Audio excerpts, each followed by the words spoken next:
కడాన తిరుమల లడ్డు కూడా నాసి రకం. నాకైతే ఆశ్చర్యం వేస్తుంది. ఎన్ని కంప్లైంట్ చేసినా కడాన వెంకటేశ్వర స్వామి పవిత్రతను దెబ్బతీశారు. ఎన్నోసార్లు చెప్పాం. అక్కడ ఎంత దుర్మార్గంగా ప్రయత్నం చేశారంటే అంత దుర్మార్గంగా ప్రవర్తించారు. కడాన అన్న దానంలో క్వాలిటీ ఆఫ్ ఫుడ్ లేకుండా చేశారు.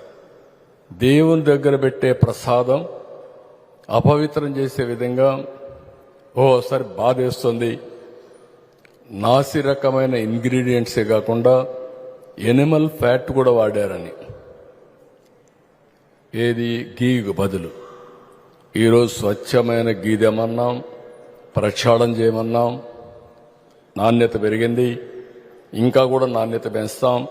అల్టిమేట్గా వెంకటేశ్వర స్వామి మన రాష్ట్రంలో ఉండడం మనందరి అదృష్టం.